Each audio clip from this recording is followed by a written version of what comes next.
Бул арыз соц тармактарга чыгып, катты нээлери Кара Суу районунун прокуроруна, райондук билим берүү башкармалыгына жана жергиликтүү бийликке кайрылышкан. Анда Бостон балдар бакчасынын тарбиячысы Гүлзада Субанкулованын 9 жаштагы баласы тууралуу айтылат. Ал талма менен ооруй турганы, балдарды болсо оозун скотч менен жаап, ажатканага камап коркутаары жазылган. Катта айтылган Гүлзада Субанкулова учурда билимин жогорулатуу боюнча окууда жүрөт. Ошол себептүү анын өзү менен байланыша албадык. Мекеменин жетекчиси тарбиячынын баласы мындай кадамга барбаганын билдирди. Гүлзада воспитатель боюнча сөз айтсам, мен бул балдарга аябай жакшы эме кылат, тарбия берет. Алдыңкы воспитательдерден мисалга айта алсам, 100% ишене алам мен мисалы. Анан балдарды мисалы скотчтоду деген сөз бул калп. Скотчтолгонго чейин мисалы ал Гүлзаданын группасындагы бала эмес экен, ал тем более башка группадагы бала деп айтылып атат да, эмедечи, ательлердин айтымына караганда. Башка группадагы баланын эмесин, башка группанын воспитательдери ошол мезгилде тарбиячылар эмне иш кылат балдарды карабаганда? Тарбиячы нянька экөө карайт да аларды. Анан бул жерде мисалы Гүлзаданын баласы эпилепсия менен ооруйт дейт. Эпилепсия менен ооруганда менин билишимче ал барып эмеге туруш керек. Каттоого туруш керек. Бул каттоого да турган эмес, себеби мунун врачтарга алып барганда бул эпилепсия деп айтылган эмес. Бири-биринен угуп, мисалы калп жазганында адам коркуш керек да.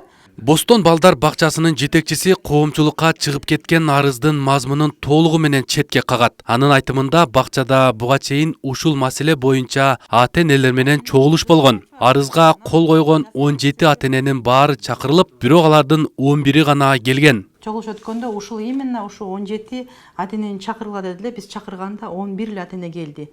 3 ата-эне себепсиз эле жок. Анан бул неме жазуу боюнча мен эме айта алам, бул 100% калп депчи. Себеби ушу мен келип иштегенимден бери 2 жыл өттү. 2 жылдан бери бир гана ата-эне бар, ушу асылган да.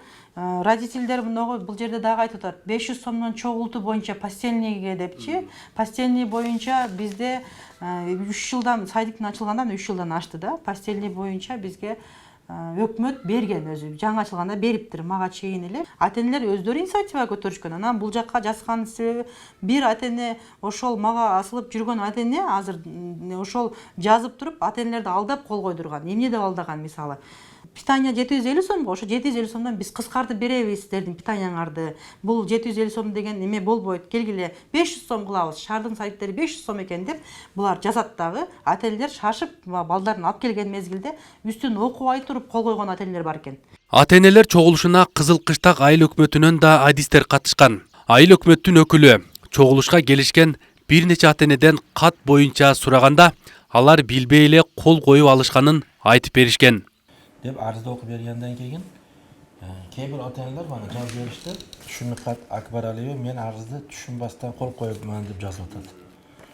Ибрагимова деген ата-энем мен акчасына мына ата-энелер тараптан салым кошулат экен акча. Шуну азайтып беришинди боюнча эле арызга кол койгондум эле, андай башка проблемалар барлыгын билбестим дейт. Дагы Жораева деген ата-энем мен просто айыл бала бакчанын толук башка проблемалары боюнча эле деп айтышканда эле ошо кол коюп коюпман деди. Байматова Нигара дегени мен арызды түшүнбастан кол коюпман деп жазып берипти мана. Тургунова Замира, ошентип катышкан 6 ата-энеден экөөсү ооба арыз биз ошо мына питание боюнча арызга кол койгондук. Бул толук мана сиз окуп бергенден кийин уктуйк. Биз бул боюнча түшүнүкүбүз жок экен дейишти. Анан мен жетекчиден Субанкулова Гүлзаданы өзүнө көрсөк болобу, ошо Гүлзаданы чакырыңыз сүйлөшели десем, азыр повышение кетиптир, окууда экен. Бостон балдар бакчасы 2017-жылы ачылып, учурда 78 бала тарбияланат. Жакынкы күндөрү катка кол койгон ата-энелер менен райондук билим берүү башкармалыгы Кызыл Кыштак айыл өкмөтүнүн жетекчилигинин катышуусунда жалпы чогулуш өтүп, эки тараптын көйгөйлөрү ачык талкууланарын бала бакчадан билдиришти. Арген Нуров, Нургазы Жалалдинов, ТМЖ жаңылыктары.